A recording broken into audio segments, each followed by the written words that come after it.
pagi Bapak Ibu, rekan-rekan guru hebat semuanya. Terima kasih untuk kehadirannya pada pagi hari ini.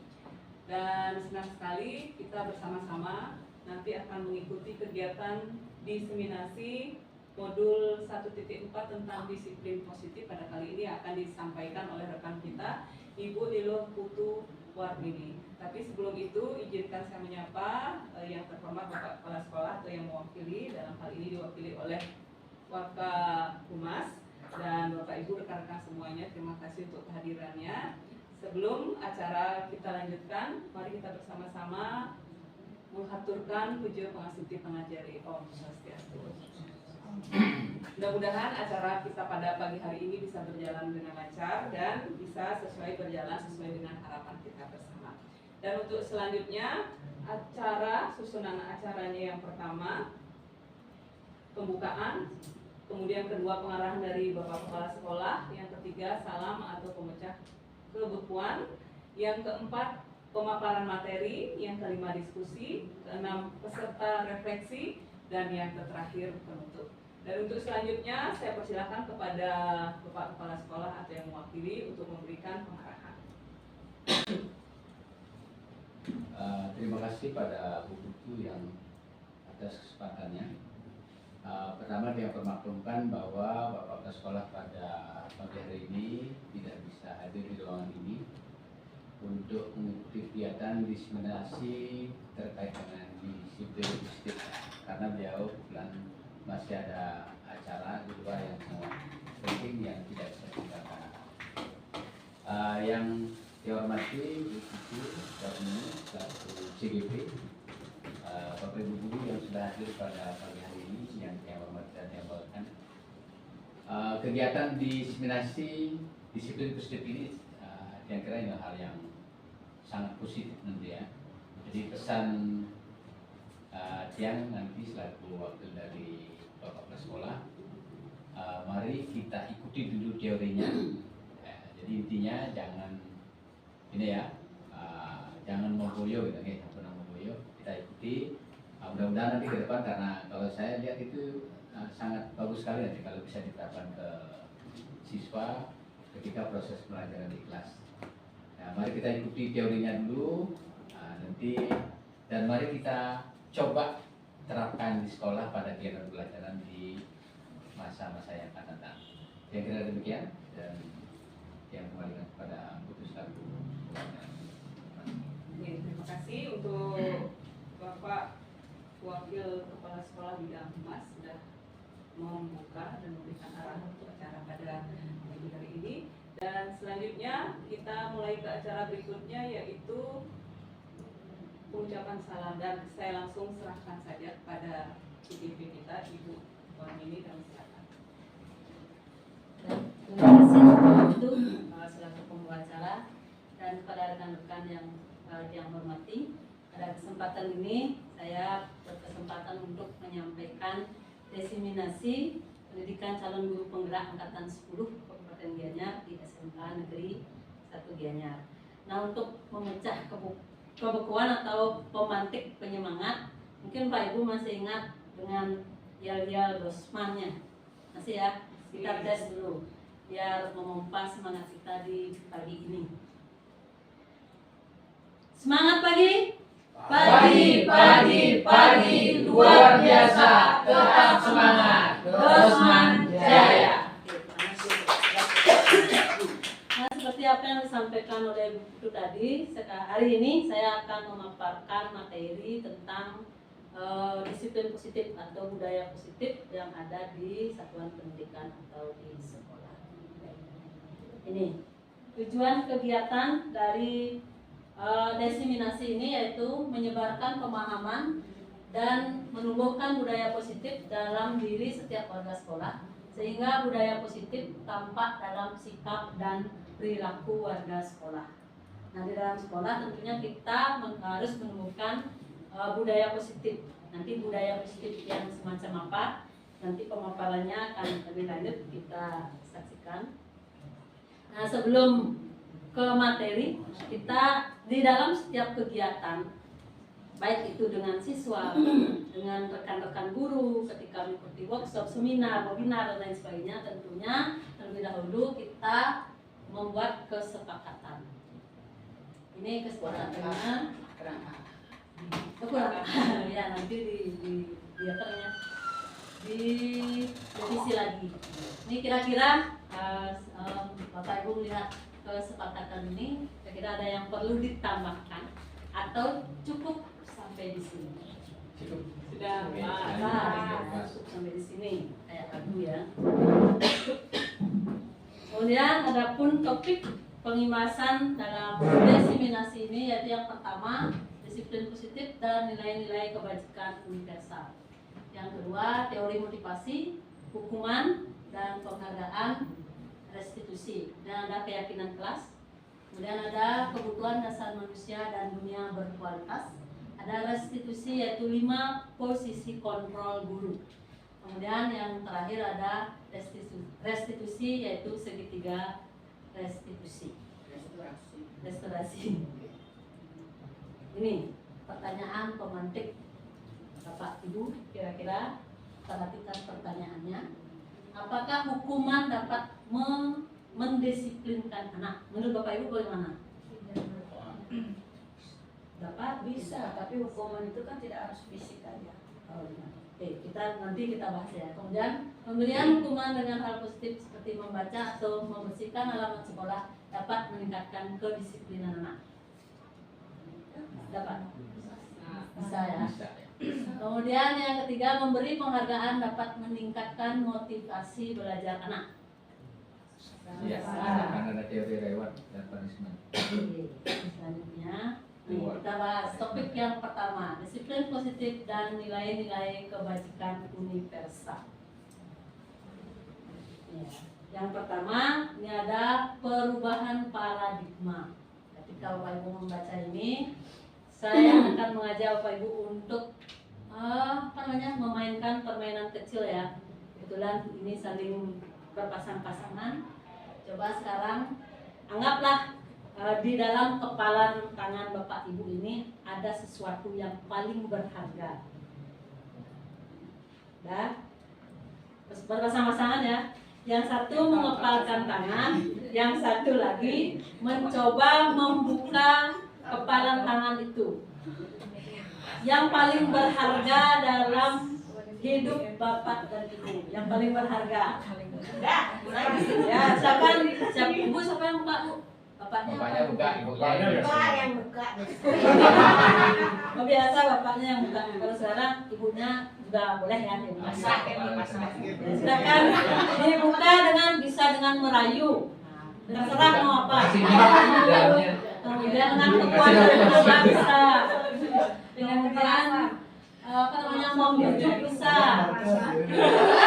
Merayu bisa, membujuk dengan rayuan dulu. Kalau perempuan zaman sekarang dia tidak akan mati dengan rayuan seorang laki-laki.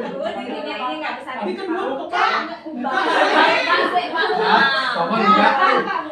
jadi dipaksa, jadi dirayu. Tapi saya nggak mati dirayu. Sudah? Ada yang bisa membuka?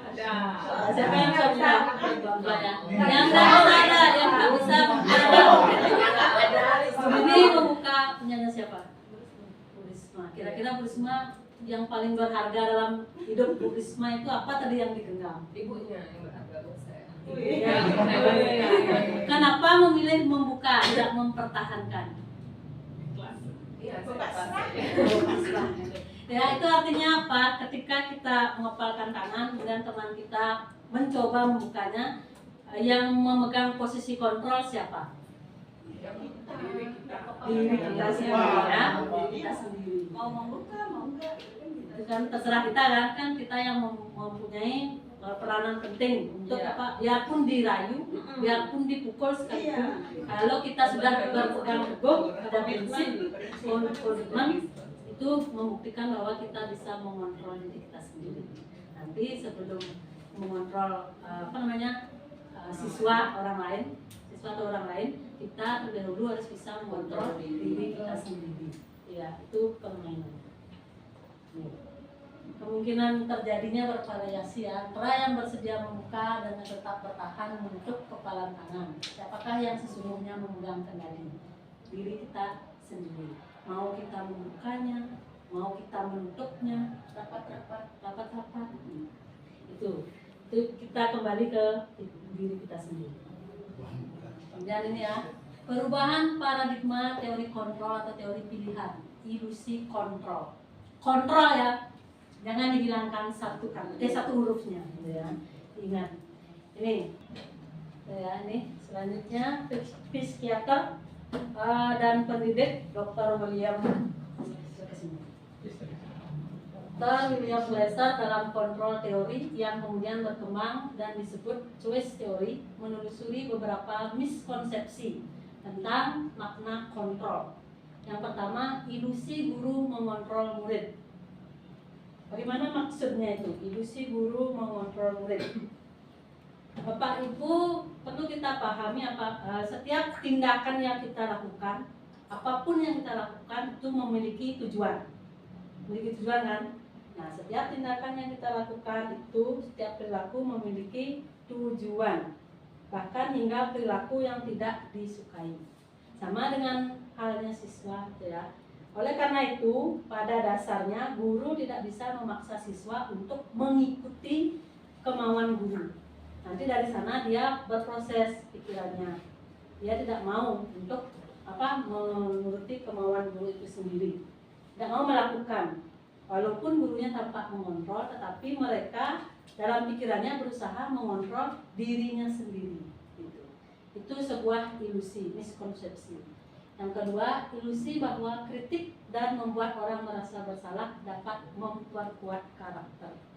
Setuju atau tidak? Membuat orang bersalah dapat memperkuat karakter. Setuju. Kenapa? Kalau dia tidak mengalami kan dia tidak akan bisa memperkuat, bisa memperlambat, ya.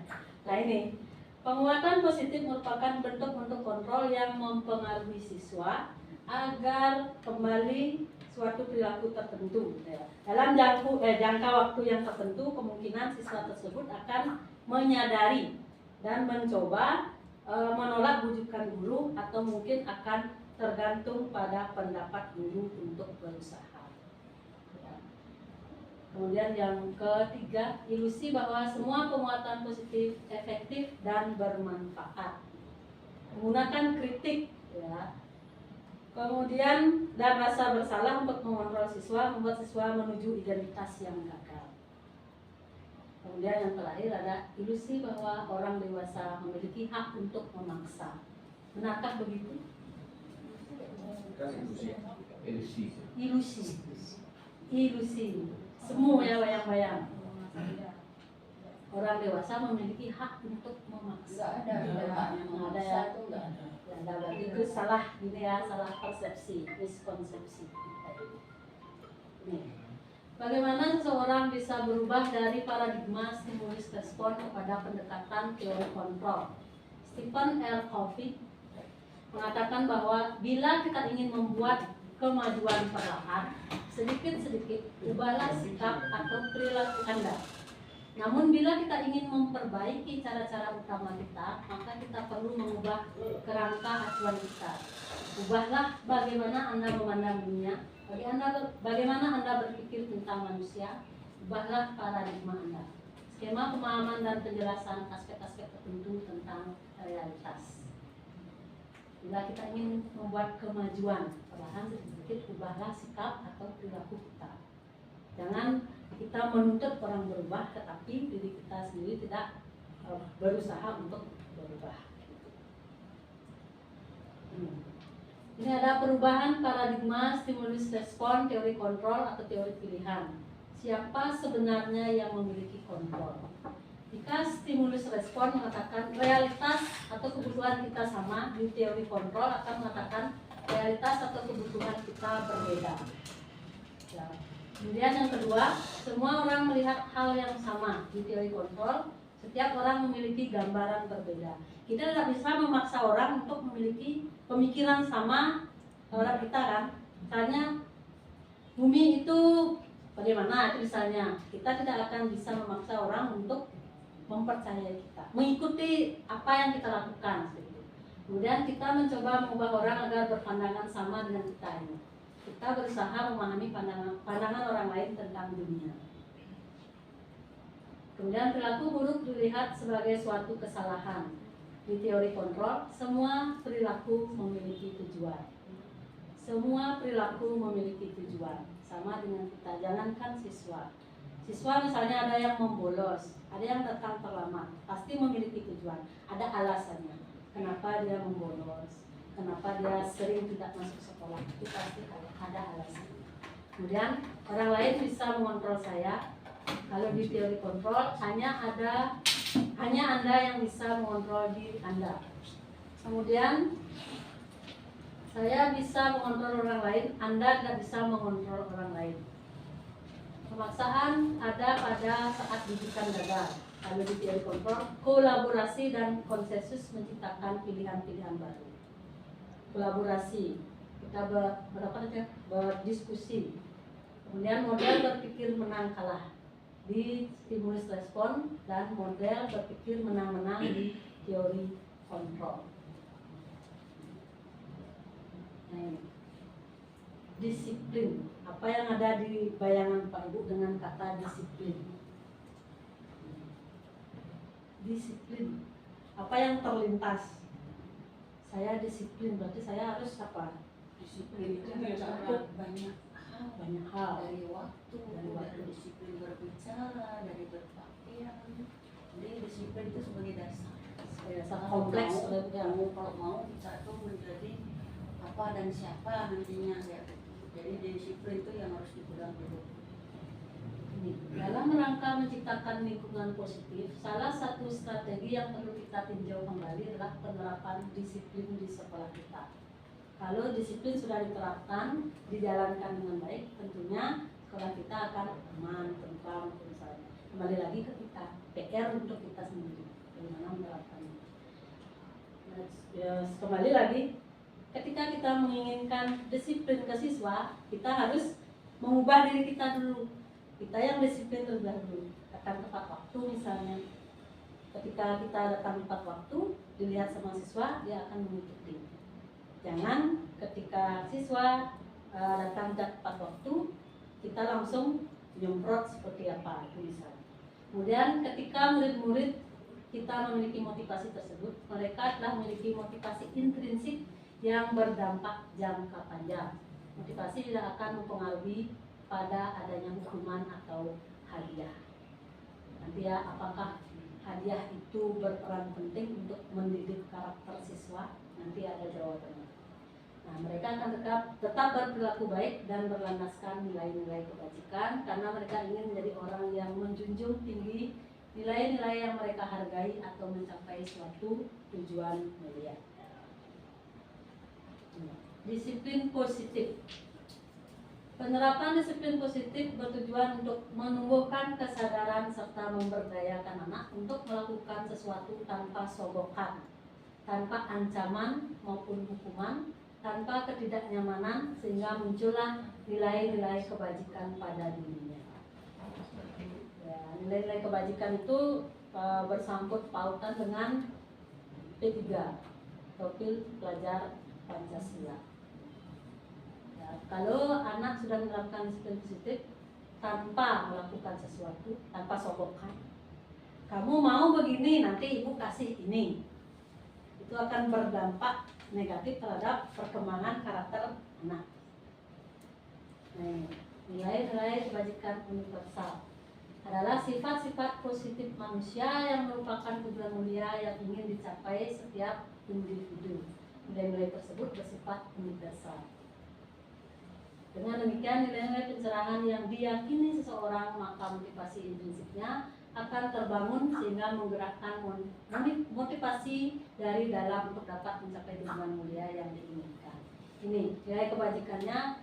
Kalau berbicara mengenai nilai kebajikan itu banyak. Ini bersinergi dengan profil pelajar Pancasila. Ada beriman, bertakwa kepada Tuhan Yang Maha Esa dan berakhlak mulia, ada mandiri, bernalar kritis, berkebinekaan global, bergotong royong, kreatif, ada kejujuran, ada saling menghargai, saling menghormati, itu termasuk ke dalam nilai kebajikan. Nah ini yang kedua, topik pembahasan kedua yaitu teori motivasi. Menurut Bapak Ibu, motivasi itu apa? Memberikan dukungan, dorongan, ya, mendorong. Nanti kita lihat perbedaannya. Motivasi, hukuman, penghargaan, dan restitusi. Motivasi merupakan dorongan yang dimiliki seorang individu yang dapat merangsang untuk dapat melakukan tindakan-tindakan atau sesuatu yang menjadi dasar atau alasan seseorang untuk berperilaku atau melakukan sesuatu. Motivasi. Setiap orang memiliki motivasi. Sama dengan siswa. Siswa ribut di kelas, motivasinya apa? Siswa tidak menyukai pelajaran bahasa Indonesia, motivasinya apa? Di mana letak kesalahannya? Apakah di gurunya atau di siswanya atau di mata pelajarannya? Semua memiliki motivasi atau dorongan. Sama seperti Bapak Ibu, menjadi seorang guru kan ada motivasinya. Apa yang mendorong? Kenapa memilih profesi sebagai seorang pendidik?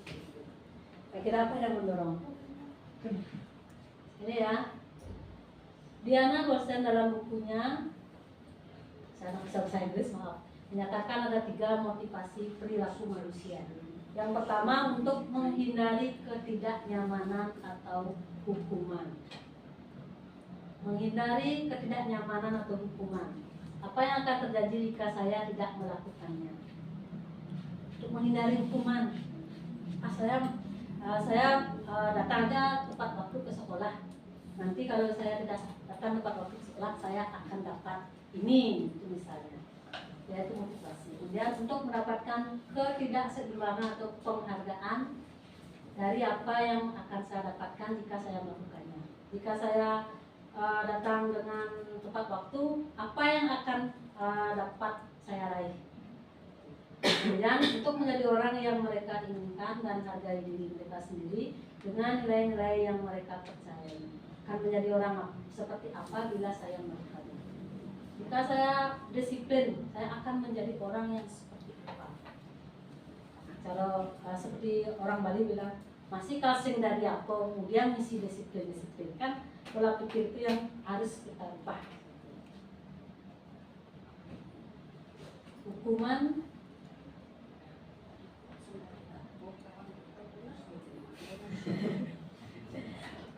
Hukuman adalah suatu bentuk konsekuensi negatif yang diberikan sebagai tanggapan atas tindakan yang melanggar aturan, norma atau hukum, bersifat satu arah, ya.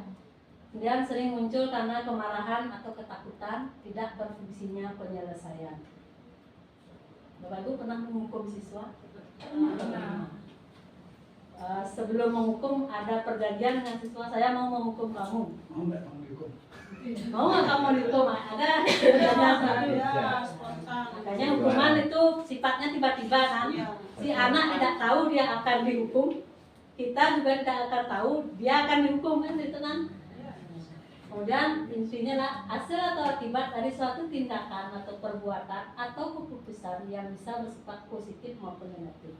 Ada positif, ada negatifnya. Kemudian bersifat alami, artinya timbul secara langsung sebagai akibat dari tindakan yang dilakukan.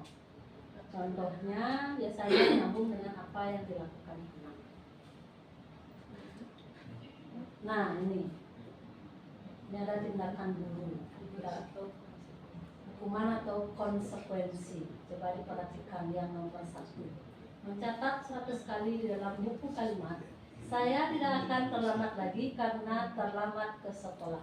Hukuman atau konsekuensi? Konsekuensi. Dari mengelilingi lapangan basket 2 kali karena terlambat hadir di sekolah. Hukuman.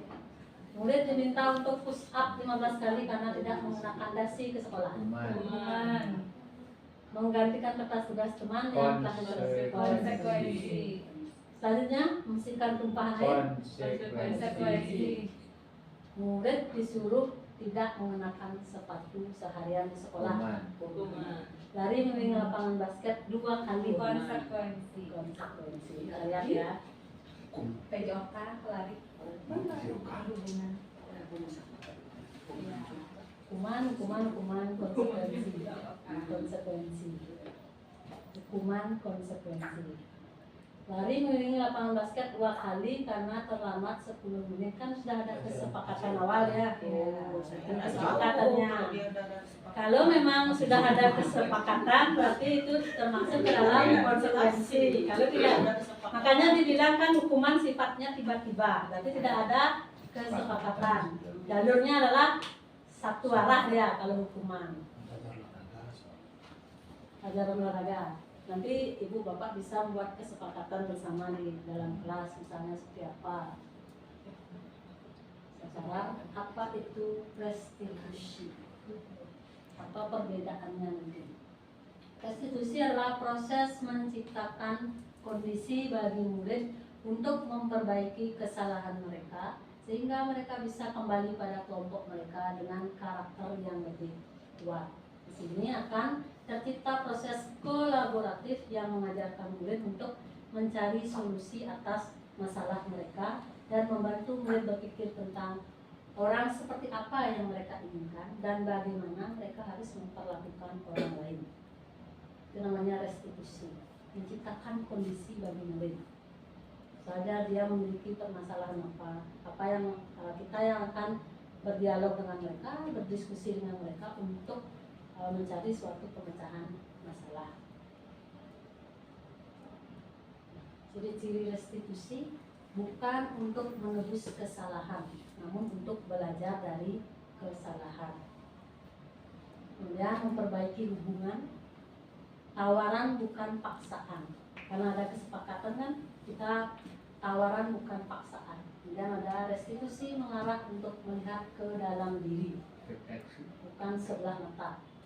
Dan restitusi mencari kebutuhan dasar yang mendasari tindakan. Restitusi diri adalah cara yang paling baik. Restitusi fokus pada karakter bukan tindakan. Restitusi fokus pada solusi. Restitusi mengembalikan murid yang melakukan kesalahan pada kelompoknya. Kalau begini ceritanya bagaimana ini ya?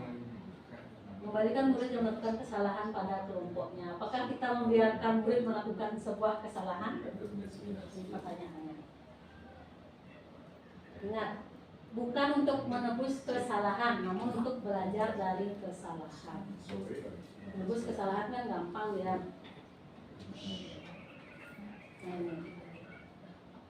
Ini ada identitas gagal, ada identitas sukses. Lalu hukuman itu termasuk ke dalam identitas gagal.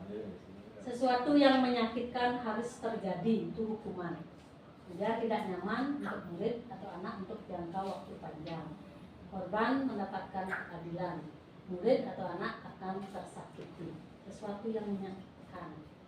Kayak lagunya Cita-Cita. Sakitnya tuh di sini, di dalam hatiku ya, menyakitkan. Hukuman. Kalau disiplin itu konsekuensi ada restitusi. Konsekuensinya sesuatu harus terjadi. Restitusi merupakan sebuah pilihan. Kalau kamu melanggar ini, kamu maunya apa? Kesepakatan di sana. Tidak nyaman untuk murid atau anak untuk jangka waktu pendek. Kalau restitusi menguatkan untuk murid atau anak dalam jangka waktu panjang. Konsekuensi korban bisa diabaikan, restitusi korban mendapatkan ganti. Murid atau anak dibuat tidak nyaman, murid atau anak mendapatkan penguatan. Ini juga sama. Hukuman akan membuat perilaku murid itu pasif agresif meningkat. Misalnya dikasih tahu, murid akan jawab saya tidak peduli. Itu misalnya, perilaku agresif meningkat. Lalu konsekuensi dan kita suksesnya, penguatan hanya bertahan dalam jangka waktu pendek. Dan restitusi masalah terpecahkan. Dan seterusnya, sistem tidak akan berjalan bila murid tidak takut. Memerlukan monitoring dan supervisi terus menerus dari diri. Murid belajar bertanggung jawab untuk perilakunya. Berlaku hanya pada sebuah institusi, tidak berlanjut pada kehidupan nyata, itu hukuman. Lalu konsekuensi membantu penerapan mengikuti peraturan dalam masyarakat. Lalu Kalau di restitusi fokus pada pemecahan masalah dalam jangka waktu panjang. Ini hukuman. Peraturannya adalah kamu harus tunggu. Kemudian konsekuensinya apa peraturannya? Mampukah kamu melakukannya? Terima kasih. Kalau restitusinya, apa yang kamu yakini? Apa yang bisa kamu lakukan untuk memperbaiki masalah ini? Dan kalau hukuman, murid atau anak membenci peraturan. Murid atau anak menghormati peraturan itu bersifat netral. Yang positifnya adalah murid atau anak menghormati dirinya dan orang lain. Apa yang kamu yakini? Apa yang bisa kamu lakukan untuk memperbaiki masalah ini? Itu berada di restitusi. Motivasi perilaku manusia atau disiplin positif. Apa menurut Bapak Ibu, apakah pemberian penghargaan dapat meningkatkan motivasi belajar atau disiplin anak? Dapatkah? Dapat meningkatkan motivasi belajar atau disiplin anak? Bisa, tidak? Bisa, iya, bisa, tidak. Kita lihat. Dihukum oleh penghargaan. Ini hasil penelitian ya. Yang pertama, penghargaan tidak efektif. Penghargaan merusak hubungan. Merusak hubungan artinya misalnya kita memberikan penghargaan ke siswa, siswa yang lain ada yang iri misalnya, itu merusak hubungan. Kemudian penghargaan mengurangi ketepatan. Penghargaan menurunkan kualitas. Penghargaan mematikan kreativitas. Penghargaan merusak motivasi dalam diri atau intrinsik. Tidak efektif ternyata penghargaan. Hanya berlaku bagi orang-orang itu saja nantinya. Dia akan bersaing di sana ketika kita nanti kalau kalian menyelesaikan tugasnya atau bisa menjawab ini, Ibu kasih ini misalnya. Hanya mereka akan bersaing di sana, berlomba-lomba untuk mendapatkan penghargaan itu. Ya, itu maksudnya. Di sanalah timbul rasa iri hati.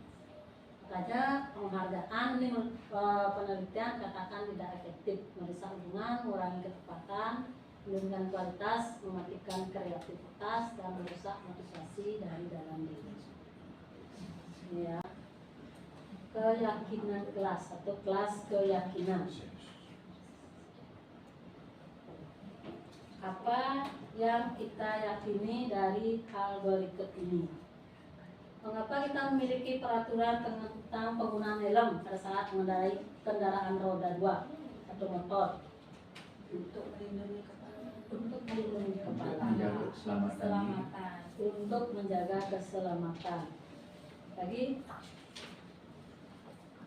Karena kewajiban. Karena kewajiban. Kemudian, mengapa kita memiliki peraturan tentang penggunaan masker dan mencuci tangan setiap saat?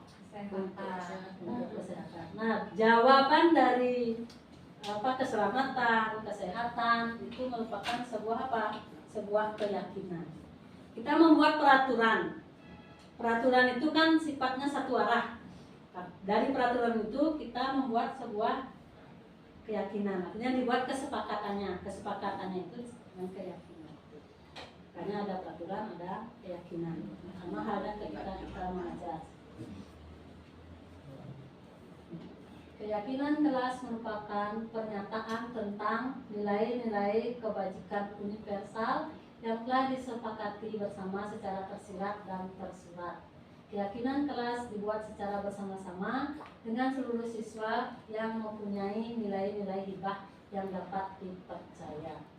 Keyakinan ini akan membantu murid untuk mengembangkan disiplin diri, karena murid akan belajar mematuhi keyakinan kelas yang telah dibuat sendiri sehingga mampu menumbuhkan budaya positif di sekolah.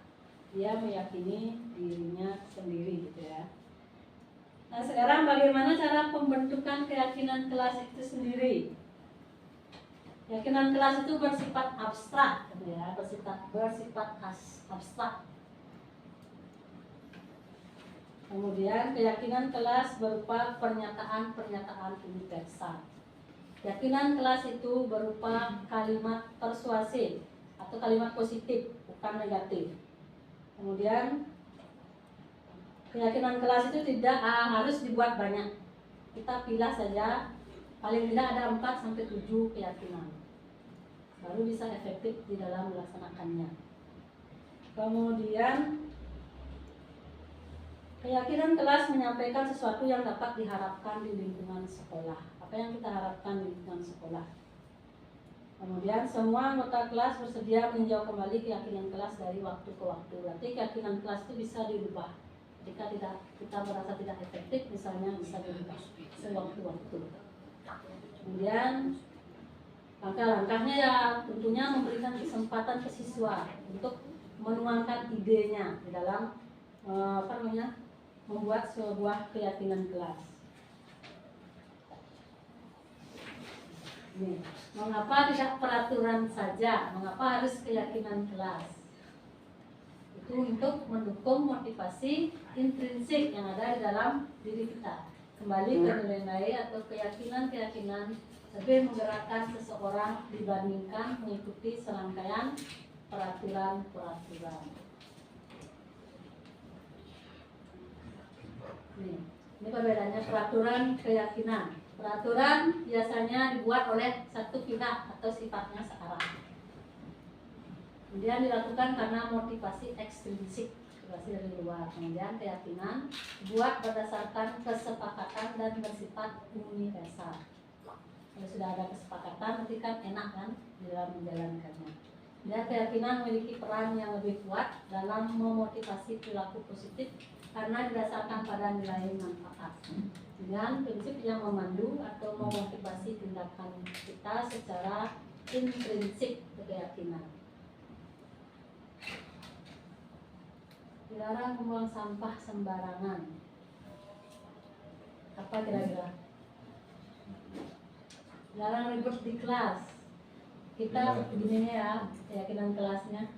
Dilarang menggunakan narkoba. Memang ada anak-anak menggunakan narkoba? Tidak ya. Tidak terlama menentukan tugas. Jangan mencoret meja di tembok kelas. Dilarang membuli. Keyakinan kelas bahwa sampah pada tempatnya, nilai kebajikannya adalah tanggung jawab kesehatan. Jagalah ketertiban kelas, menghormati orang lain. Rajin sekolah, disiplin. Kumpulkan tugas tepat waktu, tanggung jawab, komitmen. Menjaga fasilitas kelas dengan baik, disiplin tanggung jawab. Hidup rukun dengan teman, itu saling menghormati. Nilai kebajikannya. Kebutuhan dasar manusia dan dunia berkualitas. Kira-kira kebutuhan dasar manusia itu semacam apa? Kebutuhan akan makan, lagi pangan, pakaian, perumahan,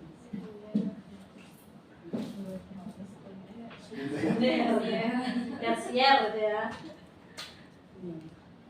Seluruh tindakan manusia memiliki tujuan tertentu. Ya. Semua yang kami lakukan adalah usaha terbaik kami untuk mendapatkan apa yang kami inginkan. Kemudian ketika seorang murid melakukan suatu perbuatan yang melanggar nilai-nilai kebajikan atau melanggar peraturan, hal itu sebenarnya disebabkan mereka gagal memenuhi kebutuhan dasar mereka. Kebutuhan dasar manusia itu ada 5. Yang pertama bertahan hidup. Tentunya bertahan hidup kan. Kebutuhan dasar bertahan hidup itu merupakan kebutuhan yang bersifat fisiologis ya. Kemudian kebutuhan dasar akan kasih sayang dan rasa diterima, cinta dan kepemilikan. Kemudian ada kebebasan, kesenangan dan penguasaan. Kasih sayang, misalnya siswa kan ada saja kan tingkah polanya gitu. Mungkin dia kekurangan kasih sayang, dia mencari perhatian untuk kasih sayang. Kesenangan, misalnya ada siswa mengatakan ibu itu ngajarnya itu aja, saya tidak dikasih ini, misalnya itu kesenangan. Penguasaan ya memunculkan dirinya sendiri, biar dia dianggap lah di depan teman-temannya, itu kekuasaan. Ini kebutuhan bertahan hidup adalah kebutuhan yang bersifat fisiologis untuk bertahan hidup, misalnya kesehatan, rumah, dan makanan, termasuk juga kebutuhan biologis sebagai bagian dari proses reproduksi, termasuk kebutuhan untuk tetap bertahan hidup. Ternyata kebutuhan biologis itu juga termasuk ke dalam kebutuhan untuk bertahan hidup. Berarti kalau tidak ada kebutuhan biologis berarti tidak hidup, gitu ya. Itu intinya. Yang penting hidup ya. Intinya yang penting hidup. Kemudian kebutuhan kasih sayang, kebutuhan untuk diterima. Kebutuhan kasih sayang ini adalah termasuk ke dalam kebutuhan psikologis. Kebutuhan untuk disayangi dan diterima meliputi kebutuhan akan hubungan dan koneksi sosial, kebutuhan untuk memberi dan menerima kasih sayang, dan kebutuhan untuk merasa menjadi bagian dari suatu kelompok. Kasih sayang itu bukan berarti hanya diperuntukkan untuk lawan jenis saja, ya, bukan suami dengan istri, bukan pacar dengan kekasih, gitu kan. Tapi anak-anak juga memberikan kebutuhan kasih sayang untuk diterima pada kelompoknya. Jangan berpikiran kebutuhan kasih sayang kita tiap kali aja bilang I love you ke siswa, itu kan salah juga gitu. Salah. Saya ingat ngomong-ngomong bilang I love you, saya pernah mengatakan ke siswa begini, kalau kamu misalnya ada siswa ini, Bu, saya tidak suka pelajaran matematika. Kenapa? Karena gurunya galak. Karena gurunya galak. Saya jawab, salah kamu berkomentar seperti itu. Kenapa, Bu? Seharusnya kamu itu kalau belajar cintai gurunya dulu, baru kamu mencintai pelajarannya. Jawaban siswa apa? Hah? Ibu sungguh-sungguh ini ngomong, Bu? Beneran? Masa saya harus bilang I love you ketika guru matematikanya datang setiap hari jauh-jauh? Pak, I love you, Pak. Bukan itu maksudnya, mencintai cara mengajar gurunya, baru kamu coba mencintai mapelnya. Nah, anak kan kadang itu kan, saya tidak menyukai bahasa Indonesia karena gurunya begini. Bu, bahasa Indonesia kalau tidak disenangi, biasanya gara-gara apa, Bu? Suruh membaca, muridnya Suruh membaca ya. Kalau matematika apa, Pak? Kalau udah tidak suka belajar matematika aja. Sudah tidak disenangi. Itu salah konsepsi ya. Itu makanya. Kalau saya memang, kalau jujur saya bilang saya memang bukan tidak menyukai matematika, tapi takut dengan matematika. Karena salah dari awal. Karena ketika mendapat pelajaran matematika dengan rumus-rumusnya saya takut keluar. Padahal gurunya pintar mengajar gitu. Makanya cintai cara mengajar gurunya. Kalau mencintai gurunya. Ini kebutuhan penguasaan. Kebutuhan ini berhubungan dengan kekuatan untuk mencapai sesuatu, menjadi kompeten, menjadi terampil, diakui atas prestasi dan keterampilannya, didengarkan dan memiliki harga diri. Penguasaan. Kebebasan. Kebutuhan akan pilihan. Kebutuhan akan kemandirian, otonomi, memiliki pilihan, dan mampu mengendalikan arah hidup seseorang. Kebutuhan akan kesenangan. Kebutuhan akan kemandirian, memiliki pilihan, dan mampu mengendalikan arah hidup seseorang. Ini refleksi sekarang. Dinda, seorang anak kelas 3 SD, begitu tiba di rumah pulang dari sekolah, menangis dan mengadu pada ibunya bahwa dia benci pada ibu Rani, gurunya. Menurut Anda, kebutuhan apa yang ingin dipenuhi oleh Dinda? Yang pertama, ibu guru bilang, aku tidak boleh bersenandung sewaktu mengerjakan tugas. Katanya, kelas harus tenang, tidak ada suara.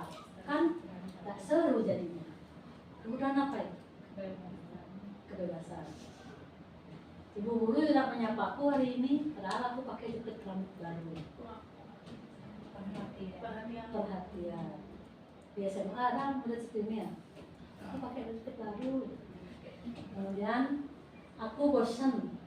Masa belajarnya cuma gitu-gitu aja, dengerin ibu guru aja. Kebebasan. Aku sebel, gambarku tidak rapi karena ibu guru menunjukin ke teman-temanku di depan kelas. Jawabannya adalah Kekuasaan. kesenangan. Yang pertama kesenangan, kasih sayang, dan kebebasan dan kekuasaan. Kekuasaan, dia mau menunjukkan diri yang terbaik. Kontrol posisi. Benar ya kontrol posisi? Posisi kontrol. Makanya saya tanya, benar nggak tuh kontrol posisi? Berarti tanggap berarti posisi kontrol. Jangan dihilangkan hurufnya ya satu. Kata apa tadi? Apa namanya? Jangan dihilangkan T-nya. Dunia berkualitas Anda adalah tempat khusus dalam pikiran Anda. Tempat Anda menyimpan representasi gambaran dari semua yang Anda inginkan. Dan kita juga punya gambaran dunia berkualitas mereka. Tentunya sebagai guru kita ingin mereka memasukkan hal-hal yang bermakna dan nilai-nilai kebajikan yang hakiki ke dalam dunia berkualitas mereka. Bila guru dapat membangun interaksi yang memberdayakan dan memerdekakan muridnya sendiri, maka murid akan menempatkan dirinya sebagai individu yang positif dalam dunia berkualitas karena mereka menghargai nilai-nilai kebajikan. 5. Posisi kontrol guru. Ada penghukum, pembuat merasa bersalah, teman, pemantau, manajer, pengelola ya, manajer. Dari kelima ini, Bapak Ibu yang paling dominan yang mana kira-kira? Yang paling dominan sekali. 1, 2. 1, 2, 3, Jarang. 4, 4 ya. 5, jarang. Tidak pernah. Tidak pernah. Tidak pernah, Pak. Tidak pernah. Penghukum. Seorang penghukum bisa menggunakan hukuman fisik maupun verbal. Dengan kata-kata kita bisa menghukum ke verbal. Orang-orang yang menjalankan posisi penghukum selalu mengatakan bahwa sekolah memerlukan sistem atau alat yang dapat lebih menekan murid lebih dalam lagi. Soalnya Bapak Ibu pernah berkata sini, patuhi aturanku atau awas, seperti itu. Ketika melihat siswa misalnya mengenakan sepatu putih, tidak mengenakan sepatu hitam sesuai dengan peraturan sekolah, karena Bapak Ibu mengatakan apa peraturannya, nah itu kamu salah. Nah, terhukum ya, kamu selalu saja salah. Selalu, pasti selalu kamu yang terakhir selesai. Nah, mengatakan itu berarti kalau Ibu pernah melakukan, Bapak Ibu pernah melakukan ini, berarti Bapak Ibu ada di posisi kontrol yang pertama, yaitu penghukum. Dampaknya sama-sama. Murid menjadi benar, yang tidak menyukai guru atau mata pelajaran yang diambil. Benar. Ada murid pendendam ya, ada ya. Guru ada dendam kepada murid? Ada dendam kepada murid? Dendamnya pada saat itu, pas itu lepas kalau murid dihukum ya dia dendam. Saya tidak suka dengan guru ini karena ini dendam. Tidak menyukai guru atau mata pelajaran dia, kupok dia. Kenapa tidak suka pelajarannya itu? Karena saya tidak menyukai gurunya. Kenapa tidak suka dengan gurunya? Karena saya tidak menyukai pelajarannya. Yang penting pembuat merasa bersalah. Ini lebih lembut, bahasanya diperhalus, tapi rasanya yang menekan ya. Pembuat rasa bersalah akan menggunakan kenyamanan yang membuat orang lain merasa tidak nyaman, bersalah atau rendah diri. Misalnya bahasanya ini, ibu sangat kecewa sekali dengan kamu. Memang bahasanya halus, tetapi efeknya yang sangat ini, sangat keras. Ya, berapa kali Bapak harus memberitahu kamu ya? Gimana coba kalau orang tua kamu tahu kamu berbuat seperti ini? Dampaknya adalah membuat murid merasa bersalah, rendah diri dan menarik diri dari lingkungan, tidak pede ya. Itu membuat merasa bersalah. Bapak Ibu pernah ada di posisi ini? ini sebagai teman. Posisi guru ini tidak akan menyakiti murid, namun akan tetap berupaya mengendalikan murid melalui persuasi, ajakan. Posisi teman pada guru bisa negatif ataupun positif. Positif di sini berupa hubungan baik yang terjalin antara guru dan murid. Hal negatifnya adalah bila suatu saat guru tersebut tidak ada, tidak membantu, murid akan kecewa. Ibu sangat kecewa sekali dengan kamu. Itu sebagai teman ya, yang nomor 3. Ayo bantulah demi ibu ya. Ayo bantulah demi ibu ya. Seperti. Kemudian ayo ingat, tidak semua beban ibu selama ini. Ingatkah kamu bantuan ibu selama ini? Tampaknya murid akan tergantung kepada satu orang dan murid tidak mandiri, tidak bisa berpikir untuk diri sendiri. Pemantau. Memantau berarti mengawasi. Pada saat kita memperhatikan, kita mempertimbangkan perilaku orang-orang yang kita awasi, posisi pemantau berdasarkan peraturan-peraturan dan konsekuensi. Peraturannya apa? Apa yang telah kamu lakukan? Sanksi dan konsekuensinya apa? Ada sanksi atau konsekuensinya apa? Dia akan menghitung dia dampaknya, konsekuensi dan hadiah, tanpa memahami sepenuhnya nilai kebajikan yang dituju. Tidak sepenuhnya mandiri pemantau. Pemantau ketika kita melihat siswa, baru nelok siswanya, malah nengok siswanya, sudah melanggar, kita langsung semprot ya ke pemantau, ya, hukum pemantau.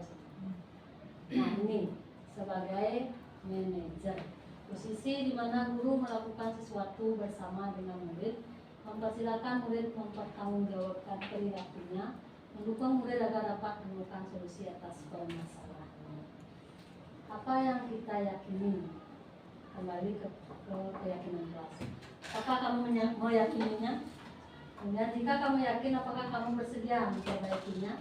Apa rencanamu untuk memperbaiki hal ini? Karena Bapak Ibu ada di posisi ini, atau mau akan mau? Akan mau. Mudah-mudahan habis ini akan mau ya. Kadang-kadang guru-guru mengeluh itu kencang. Kalau itu yang kita perbuat, hilang 1 jam mata pelajarannya itu misalnya. Dampaknya ketika kita menjadi posisi manajer, yaitu murid mandiri, percaya diri dan dapat memecahkan suatu masalah.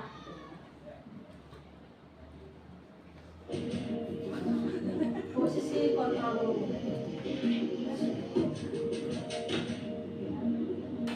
Jangan terkejut ya. Naren!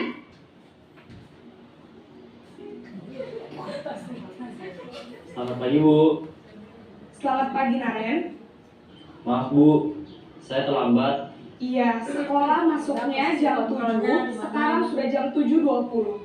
Jadi sekarang bagaimana ini Naren? Maaf Bu, saya lupa setel alarm saya semalam. Baiklah, menurut kamu, keyakinan sekolah yang mana yang perlu kamu tingkatkan? Menghargai diri sendiri dan orang lain mungkin ya Bu. Setuju. Jadi, apakah Naren meyakini prinsip saling menghormati tersebut? Iya Bu, saya meyakininya. Apakah Naren bersedia memperbaiki masalah keterlambatan ini? Bersedia Bu. Bagaimana kamu akan perbaiki masalah keterlambatan ini? Saya akan coba untuk tidak lupa menyetel alarm saya Bu. Baik, kalau Naren lupa menyetel alarm di rumah, ada orang yang kira-kira bisa bantu mengingatkan tidak? Ada Bu, kakak saya, Kak Emma. Ada lagi selain Kak Emma? Selain Kak Emma, ada ibu saya. Baik, jadi yang mengingatkan Naren adalah Kak Emma dan ibu kamu ya? Kira-kira akan mulai start alarm kapan nih Naren? Setelah Si kontrol guru yang di mana nih posisinya? 1, 2, 3, 4, 5. 5 manajer. Bisa Bapak Ibu bayangkan ketika kita menjumpai siswa yang semacam ini, misalnya melanggar, kita kalau posisinya sebagai manajer, pendekatannya semacam ini. Dipanggil siswanya, misalnya carikan waktu, yang terakhir yaitu mengenai segitiga restitusi. Segitiga restitusi adalah suatu proses dialog yang dijalankan oleh guru atau orang tua agar dapat menghasilkan murid yang mandiri dan bertanggung jawab. Restitusi dalam konteks penerapan disiplin di sekolah mengacu pada upaya memperbaiki hubungan dan pemulihan yang melibatkan siswa, guru, dan staf sekolah. Konsep ini tidak hanya fokus pada hukuman atau sanksi, tetapi juga pada pemahaman, pengobatan, dan pemulihan hubungan yang mungkin terganggu oleh perilaku yang melanggar aturan sekolah. Yang namanya segitiga sudah pasti ada 3 sisi ya. Yang pertama, poin pentingnya yaitu menstabilkan identitas, kemudian memvalidasi tindakan yang salah, dan menanyakan keyakinan. Itu namanya segitiga restitusi.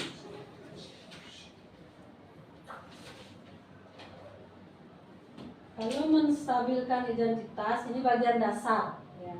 Biasanya kalau anak melanggar atau apa, kita bisa mengatakan bahwa pernyataannya ya, berbuat salah itu tidak apa-apa. Kemudian tidak ada manusia yang sempurna. Dan kita bisa menyelesaikannya. Bapak tidak tertarik untuk mencari siapa yang salah di sini, tetapi Bapak ingin mencari solusi dari permasalahan ini. Itu menstabilkan identitas.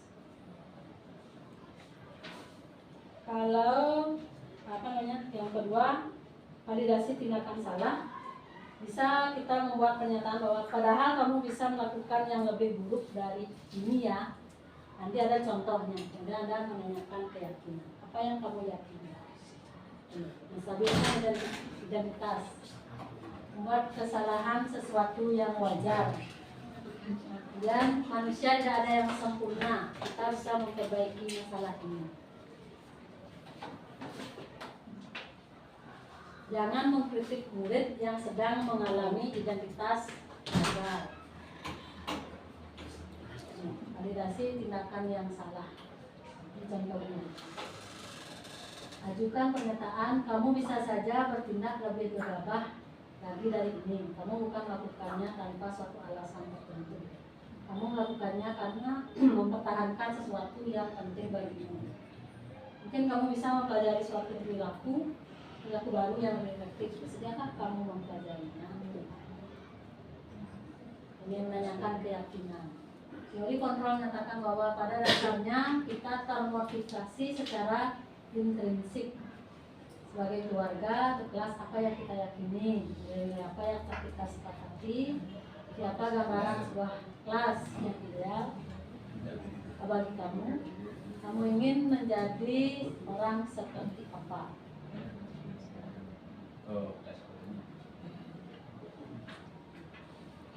Jadi mungkin jawab aja.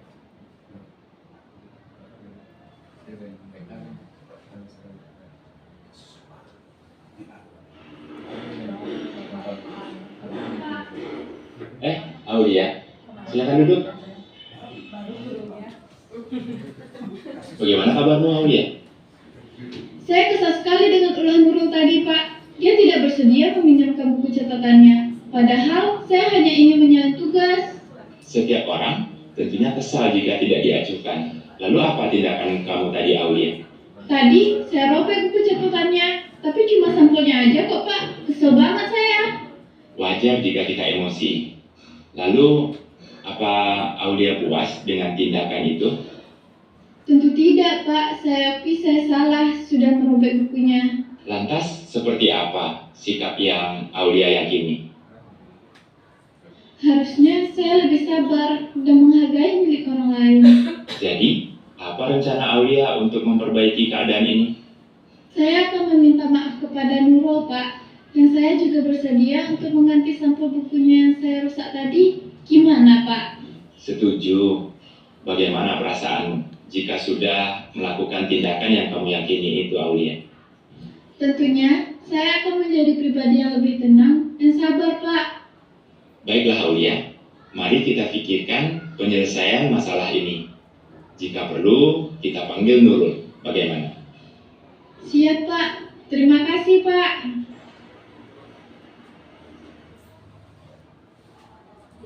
contoh penerapan segitiga restitusi. Ya.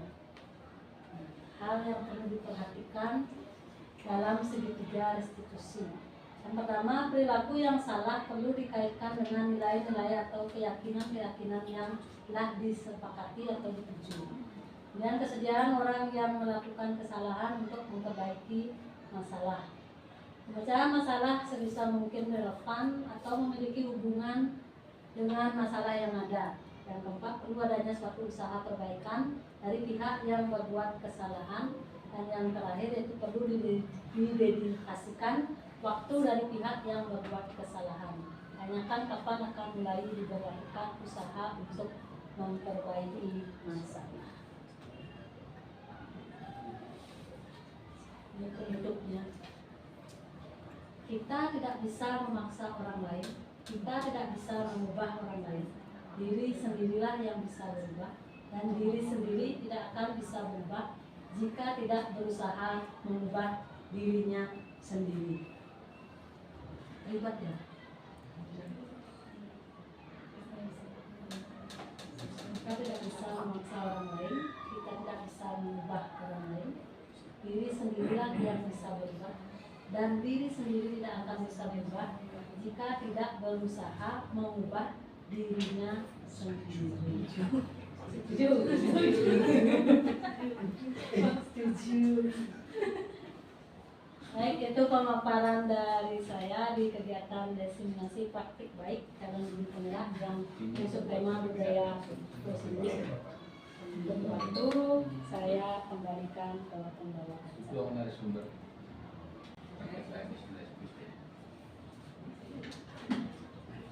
Baik, terima kasih Bapak Ibu sudah menyimak penjelasan dari rekan kita. Demikian sudah disampaikan beberapa materi hari ini, mudah-mudahan sangat bermanfaat. Dan untuk selanjutnya kita lanjutkan dengan sesi tanya jawab. Jika ada Bapak Ibu yang hal-hal yang ingin ditanyakan atau hal-hal yang mungkin kurang jelas, sudah pas? Kalau sudah pas, kita akan lanjutkan ke refleksi. Silakan siapa yang mau merefleksi merangkum kegiatan kita, materi kita hari ini. Silakan Pak Kadek. Om Swastiastu, izin Bapak Ibu Guru yang ada hari ini. Jadi berdasarkan apa yang dipaparkan tadi oleh Bu ini, sepemahaman saya bahwa sebenarnya kita selaku guru harus memperhatikan kemerdekaan siswa, karena tuntutannya di dalam kurikulum merdeka, siswa itu bisa belajar dengan nyaman, aman, dan tentram. Dalam artian kita harus mengubah paradigma kita, tidak ada dari stimulus respon, kita harus berubah ke teori kontrol. Nah, terkait dengan itu banyak sekali yang harus kita pahami dan kita terapkan. Pertama, memahami tentang kebutuhan dasar manusia, kemudian memahami posisi kita, posisi kontrol, karena harapannya guru itu bisa berada di posisi manajer. Dan dalam penanganan siswa itu yang paling penting, bagaimana kita bisa menangani siswa dengan catatan siswa sendiri yang menemukan solusi dari permasalahannya. Kita sebagai guru hanya memandu atau memanage sehingga anak-anak sadar akan keyakinan-keyakinan kelas yang telah disepakati bersama. Mungkin itu yang bisa saya sampaikan. Mas waktunya saya ucapkan terima kasih. Om Santi Swastiastu. Baik Pak Kadek, untuk refleksinya kegiatan hari ini. Jadi Bapak Ibu, susunan acaranya sudah lengkap.